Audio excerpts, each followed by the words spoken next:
Hello, everyone. Welcome to Kryptonized. Amanda and I are happy to announce that we have Bill Barhydt on the show today, and he is setting the bar really high with what we're going to talk about today. Three main things. We're going to talk about Abra. Abra's got some cool things that they're doing. We're going to talk about DeFi, and we're going to talk about the Metaverse. And Amanda, I don't think we've talked about the Metaverse yet, have we? No, we haven't. All right, good. Well, before we jump in, Bill, could you give us a kind of a brief intro about yourself? Sure. So I'm a longtime entrepreneur, but I'll keep it very brief, like Shakespeare would say. And so I've been at this for almost 30 years, believe it or not, with a long career. I actually did VR before there was a metaverse back in my NASA days. I'm not going to say what year, because I'm sure most of your viewers, listeners weren't alive then.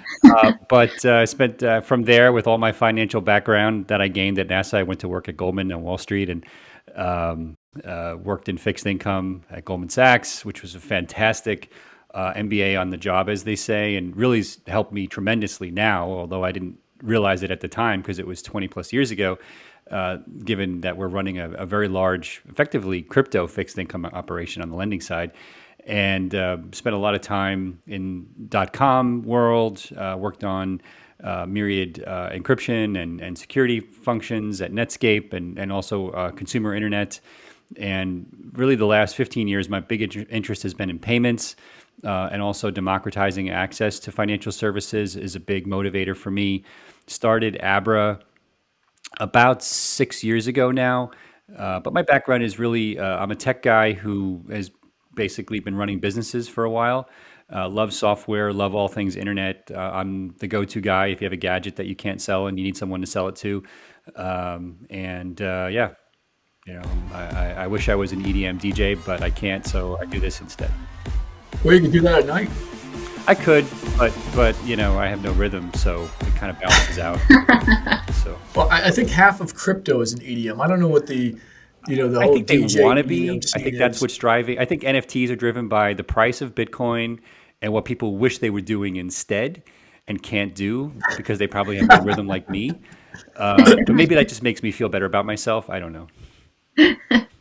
So, Bill, when did you first get into crypto? Well, crypto used to mean cryptography, and so that would be probably the late 80s. But if you're defining it as cryptocurrency, I read the Bitcoin white paper weeks after it was released. I found it on the crypto news groups, and I was stunned that this person actually thought that they had the audacity to solve the double spend problem.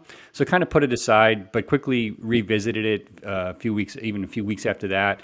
Was mining very early, was giving away insane amounts of Bitcoin in today's numbers, but at that point it was worthless, so why not?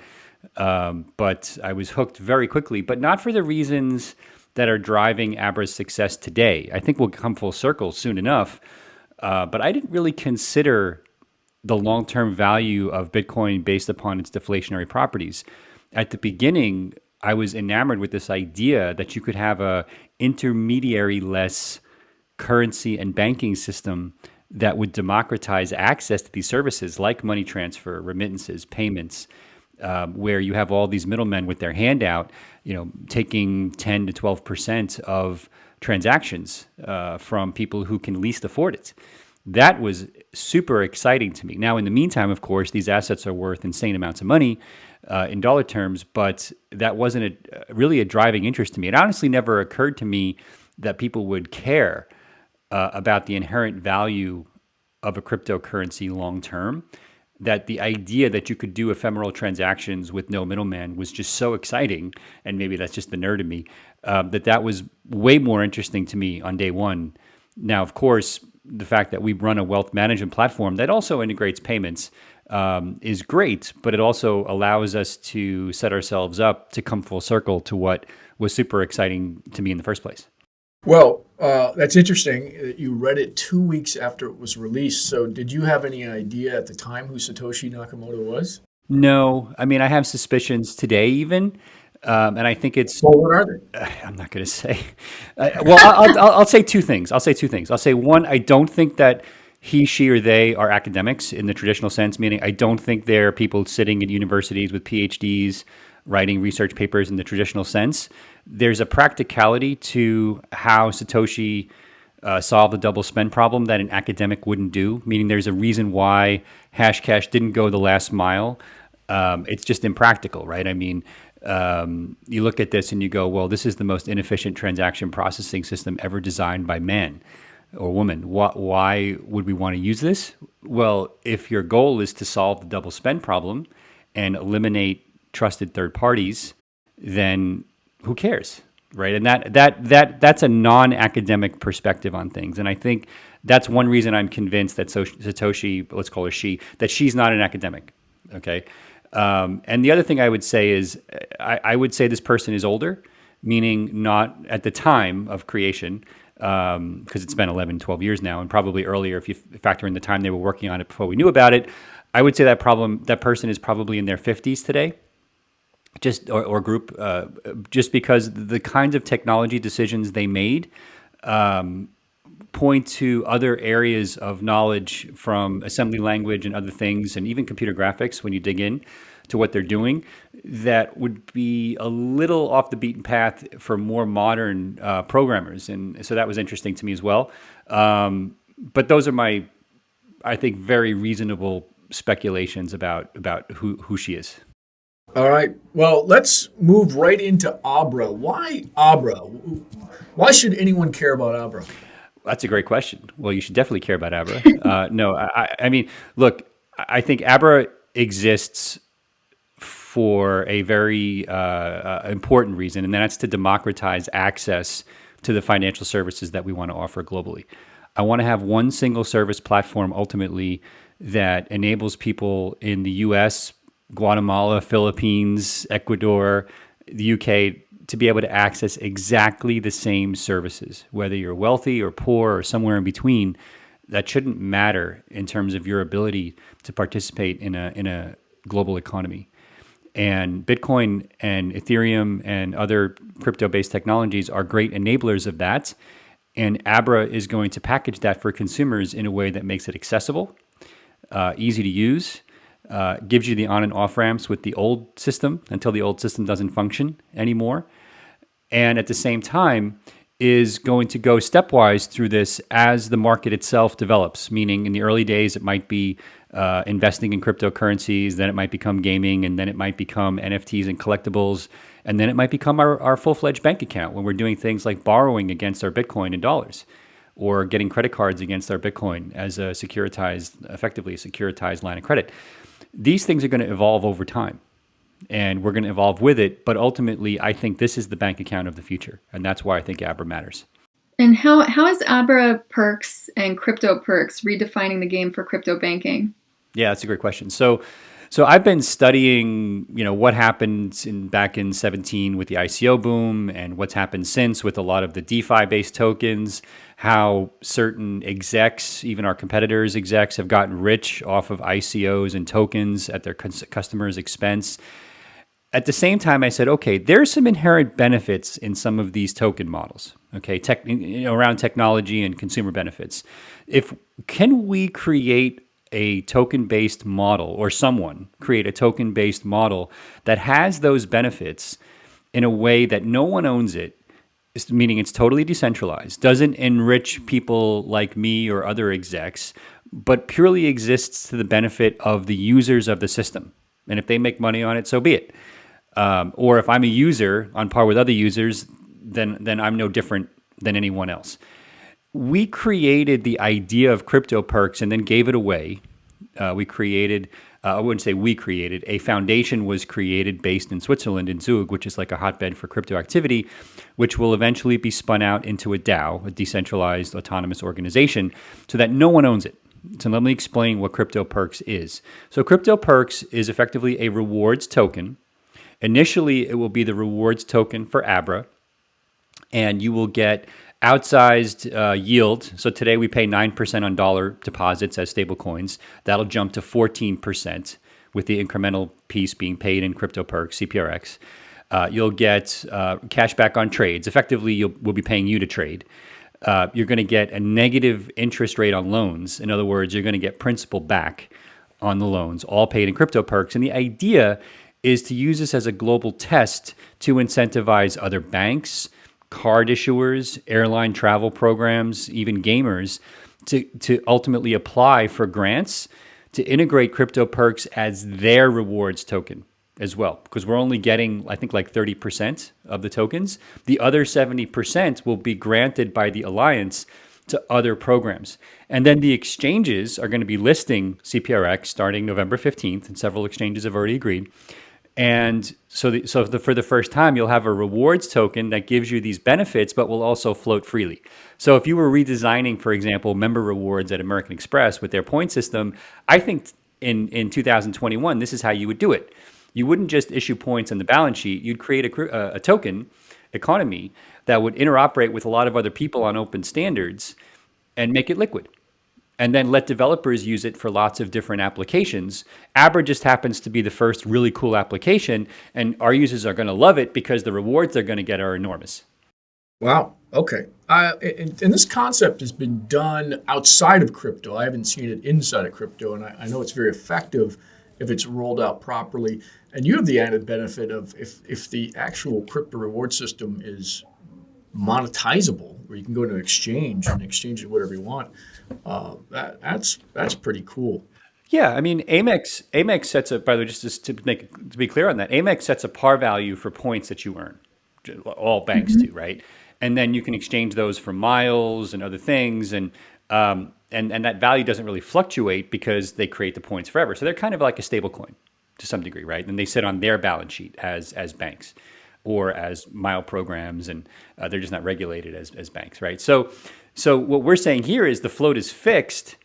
So if lots of people are using it across multiple applications, because it is a utility token at the end of the day, the value should go up over time. So it becomes an investment in its own right. It's just not a security because it's not based upon activities of Abra. It's a utility token that's going to provide utility to lots of different applications over time. Well, speaking of stablecoins and securities, why don't you spend a few minutes talking about the differences between stablecoins and securities? Because there's a lot of focus from the SEC on down to speculators. I mean, everyone's kind of weighing in here. And would love to hear your perspective on stablecoins and securities. Sure. So a stablecoin can be a security, and it can also not be a security. It depends upon how you implement the stablecoin, right? So traditionally, when we think about stablecoins over the last 3 or 4 years, when I say traditionally, because it's not that old of a space, we're generally talking about money in a bank account, and that should, in theory, be auditable and verifiable, but money in a bank account that is then represented by software or a smart contract, in this case, a token, right? Originally, Ethereum, and I forget what the name of the original Tether blockchain was. I think it was Orion. I may have that wrong, but basically a token that represents a portion of that money in a bank account, right? So there's a one-to-one relationship between the size of the token float and the amount of money in the bank.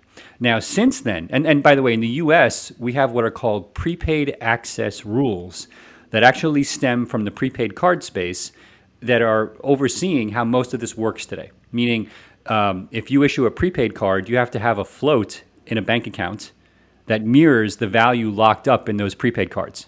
So instead of accessing that bank account through a token, you would access it through a swiping of a prepaid card. So think of those tokens, legally speaking, as another form of accessing that float the same way a prepaid card does. I don't think a lot of people realize that the rules already existed to effectively manage this space. And so companies that are already in that space are leveraging those rules to register with FinCEN as money service businesses through Treasury Department, and also either go for money transmitter licenses at the state level, or in some cases bank trusts, which negate the need for getting licenses in every single state. And then there are equivalents in Europe with e-money licensing, and other countries with what they call e-money licensing. Usually e-money licensing is a more modern version of our money transmitter laws in the United States, which were set up to go one step further back to deal with companies like Western Union. Western Union model morphed into dealing with prepaid cards, which then morphed into dealing with online stored value, which is now morphed into dealing with stablecoins. So that's a progression from laws that really haven't changed for decades that are being applied for different things. Okay, so that's kind of a little history lesson as well. So, but it's also possible that the money that is being stored is not necessarily invested in dollars. And this is where you start to get into what's a security and what's a banking product. Okay, so traditionally banks are allowed to take those deposits and invest them in other things. And the FDIC in the United States will come in and look at what you're investing in and make determinations about what you should or shouldn't be doing as the company that's basically the kind of protector of those accounts of last resort. Okay.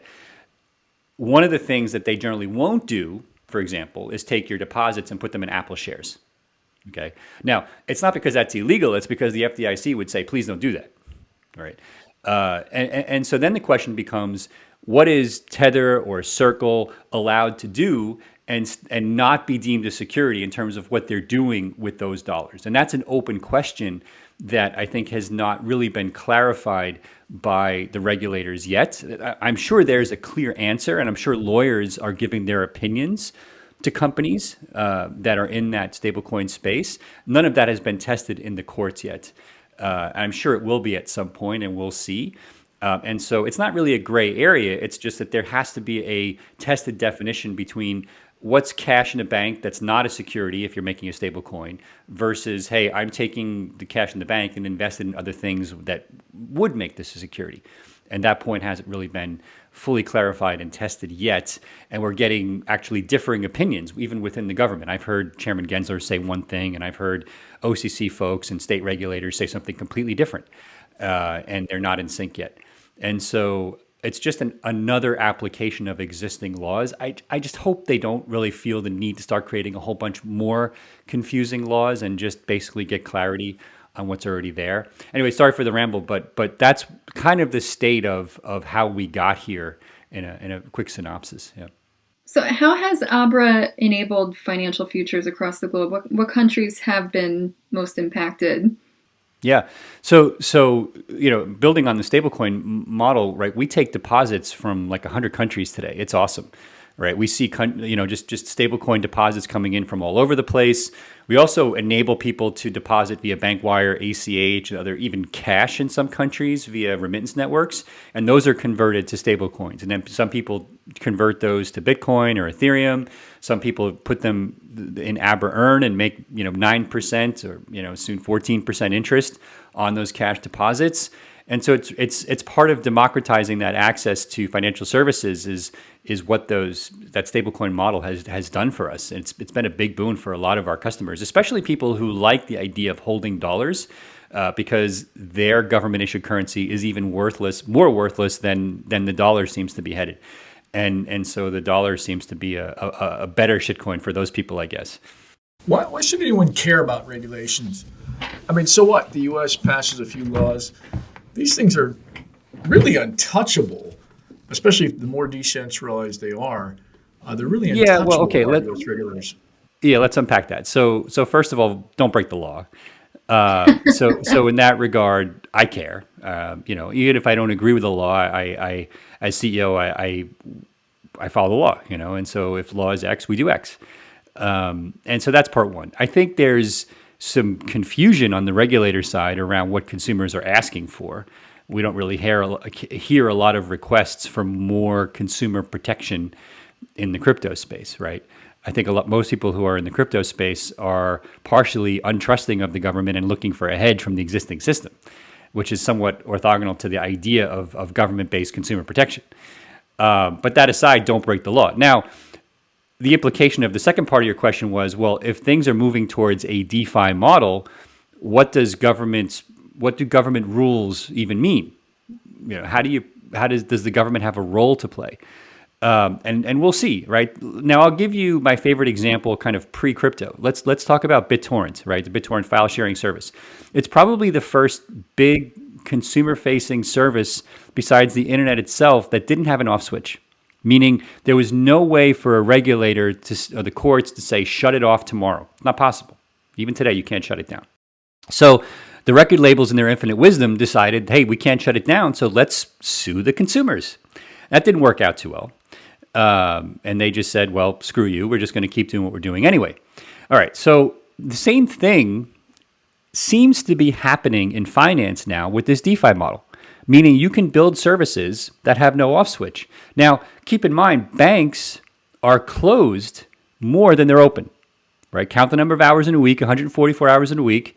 Most banks are open between 30 and 40 hours a week, and the other 100 plus hours, they're closed. DeFi has no off hours, has no off switch. It's always there. Now that's good or bad, depending upon your perspective. Meaning, if you need to, recollateralize a contract at 2 a.m. on a Sunday, that's the way it goes.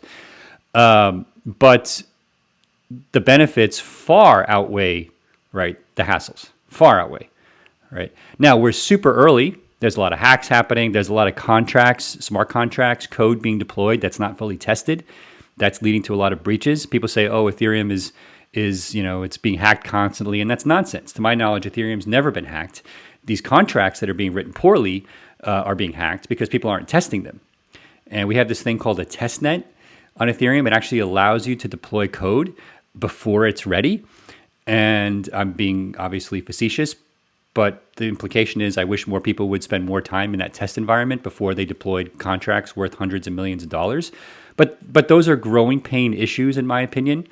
And the future is DeFi. Now, today, people call things DeFi that really aren't DeFi, meaning the D isn't quite there yet, meaning there is an off switch if you know where to find it. And that will change over time. And that also represents an opening for regulators to come in and say, well, wait a minute, you're calling this DeFi, but when I look at it, it looks a lot like a bank to me. Or it looks like a regulated exchange or something else. And that needs to work itself out. And things that aren't D, that are calling themselves D, will probably move further down that decentralization spectrum to the point where there is no off switch. But we're not quite there yet with a lot of these services that aren't fully decentralized. Well, let's move to the metaverse. And first, a brief explanation of what the metaverse is. Obviously, Facebook at this point is changing its name to Meta. It believes everything's going to have a digital representation. It's almost like, for those of us that believe, and I'm about 50% there, that we're living in the matrix anyway.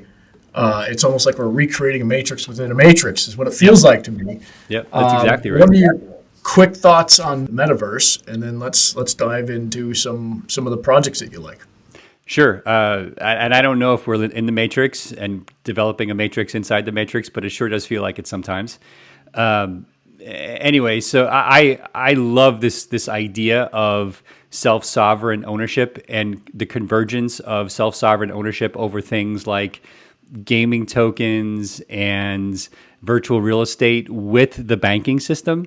To me, that's super cool because really when you think about it, what we're doing at Abra today in banking and what we're probably going to be doing next year with things like NFTs, collections, and DeFi, I won't give too much away on our roadmap, but it's all the same thing from a software perspective. Now, it's different use cases, but your collection of stuff that you own is just that. It's yours. And when I think about this kind of bourgeois definition of the metaverse, that's what's most exciting to me. It's that kind of self-sovereign property rights that's being extended from the physical world into the digital world and vice versa, meaning whatever I own in one place, I own in another place, and my identity is my identity, and I take it with me. And there's going to be all kinds of different user interfaces into that world. There's going to be VR interfaces, which we're not really there yet in terms of us wanting to leave those headsets on as much as we play regular games. They're just too unwieldy still, which is why people try the Oculus stuff for an hour and go, oh my God, this is amazing. It's going to change the world. And then don't really spend that much time with it afterwards. And then there's the coming AR perspective, which I think is going to be much bigger than VR, which is where you integrate the digital and physical worlds together. And you'll be able to take all that stuff with you and use them at the point of sale, use them at games, all kinds of other use cases that we haven't even thought of yet. Blink your eye and your NFT will be shown on somebody else's screen in a house you're visiting, right? And so we're just scratching the surface of how this collection of stuff And this definition of metaverse, and there really are multiple metaverses because they're going to be parallel universes that you can use your stuff in, is going to emerge. And at the same time, we've got all these entrepreneurs who won't know anything else, right? The same way the internet and then smartphones and mobile apps was where you wanted to be over the last 20 years. This is what people want to do now. Right. I haven't met an entrepreneur under 25 who wants to talk about anything else. Basically, it's AI, robotics, and the metaverse. And the metaverse now is kind of a superset of what we were calling Bitcoin and then crypto and then DeFi and then NFTs and now this, right? It's kind of a superset of all of it, which I love. Yeah. What industries do you think are going to become surprising key players in the metaverse? Well, I think that just like a whole bunch of companies are the most valuable companies in the world now that didn't exist pre-internet, and the smartphone was responsible for the rebirth of Apple, which could have been any company, by the way. Just Steve Jobs did it best and first. There'll be players that emerge in this new phenomenon that either don't exist or are so tiny most people have never heard of them, but will probably be bigger than any of the companies in both internet and smartphone. But some of them may end up being DAOs, meaning the value is in the token and not in a legally formed entity. And that's a concept that old people are going to really struggle with. But kids are going to be like, yeah, the token, I get it. I've been collecting gaming tokens forever, and this makes a lot of sense to me. But I'm not just talking about games. I'm talking about real companies no longer being formed in a C Corp model, but actually being DAOs. You can have a model where a car effectively owns itself. It drives around, right, and collects tokens, which then pay for its expenses, because in an autonomous vehicle, the car can drive itself to get fixed. And the person who initially funded the car gets their financing. The car can then own itself, right, and then eventually end of life itself and make its way to the junkyard and recycle itself. And why not? Somebody will test that, I promise you. But that's just one example of how that DAO model, based upon token economics and then further integrated into this new metaverse, completely changes our idea of self-sovereignty and ownership and even entrepreneurship, most importantly. I mean, it's very interesting. The car example, it could determine when to end its life based on the value of the car over time. Sure, it's competing with other cars. Yeah, competing with other cars who getting more rides and says, I'm not worth anything anymore. Why am I basically, doing this? And my parts might be worth more. Yeah, very interesting. I hadn't thought about it that way, and potentially, where things are headed. So, from purely an investor point of view, and I know we're not getting out investor advice here, but what are the three metaverse companies that you're looking at?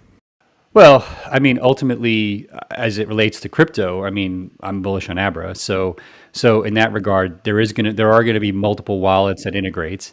I do think that from a form factor perspective, I remain extremely excited about what Apple comes up with on the AR side.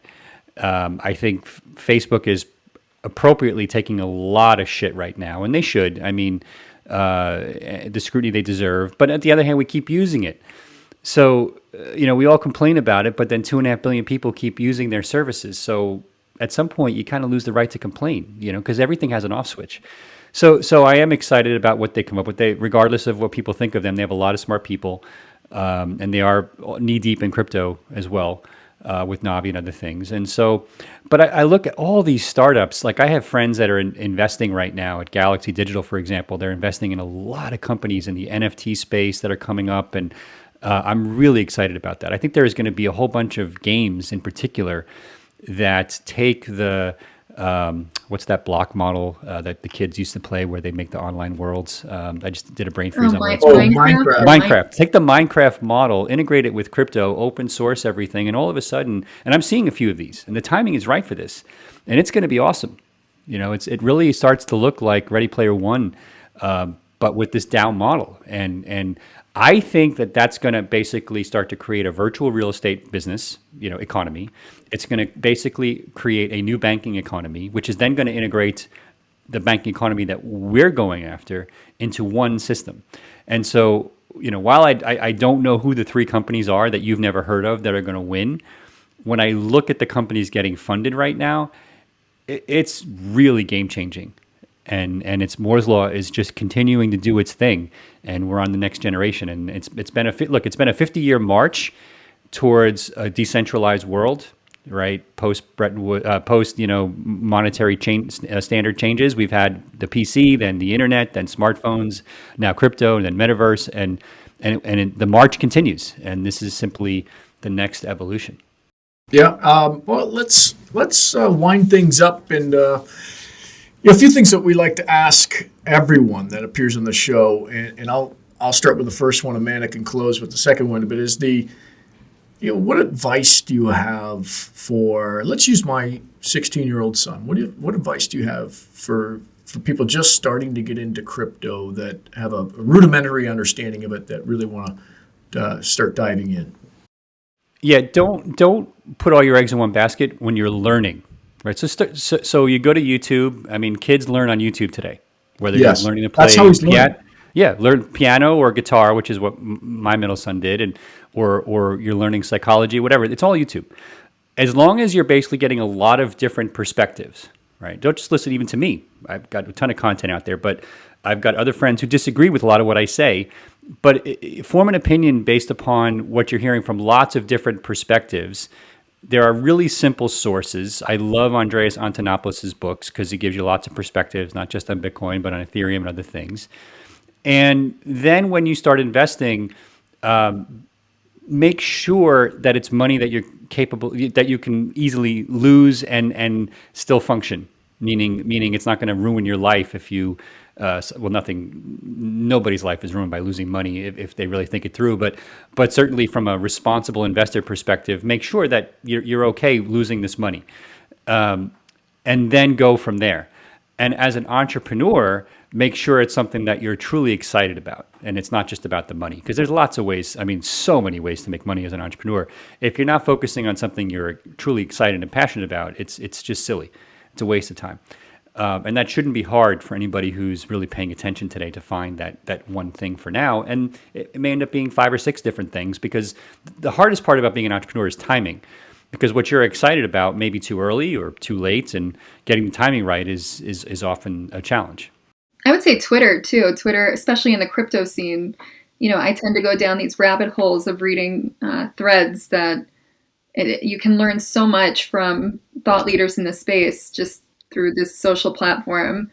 Yep. I love Twitter. The only concern I have with newbies on Twitter is you get a little bit of, and it's bizarre because you get these people who probably agree on 95% of where the world is going, and the 5% they don't agree on generates this toxic behavior that is bizarre to me. And it kind of makes sense when you think it through, because you don't have the personality issues, and it's just, anyway, like when you drive down the street and somebody doesn't put their signal on, and you're screaming at them because they can't hear you. But if they were literally 6 inches away from them, you'd be like, oh yeah, you should have put your signal on. And so that's what Twitter does. It makes it like the windows are always rolled up, and they can't hear you when you're yelling.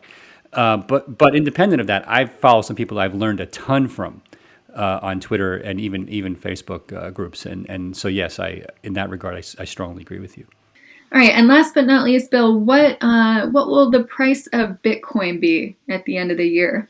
Let's see. It'll definitely be over 0, and it'll likely be less than $1 million. And so if we zero in on that, I had predicted somewhere back in December of last year, I think I was on Palm Show, and I said Bitcoin would end this year somewhere around 75,000. I think it's going to be higher than that, and we'll see. But that was my prediction then. I would, total speculation, just based upon technicals and fundamentals overlaid, I think we're heading towards 95-ish, 98,000. I just don't know if it'll be December or January, so we'll see. Bitcoin doesn't care about our calendar.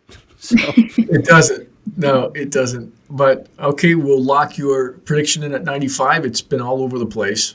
So I'm very interested in determining, Amanda, in December 31st, who our big winner is. Okay, so with that, we really appreciate you being on the show, Bill. Yeah, thank you, Bill. And congrats on all your recent success. Thank you, Amanda. Appreciate that. Thank you, Mark, for having me. It's been Where great. can people find you on Twitter, your show? Feel free to kind of provide that information right now? Yeah, so Money Talks is every Friday morning at 9 a.m. You can get the emails every week. Just go to Abra Global on YouTube and you can subscribe to our channel. I'm on Twitter regularly at Bill Barhydt is my handle, and Abra.com. But Abra.com has links to all of these things, and you can Google this. You'll find it very quickly. So it's all out there. All right. With that, thank you very much. Thanks for having me.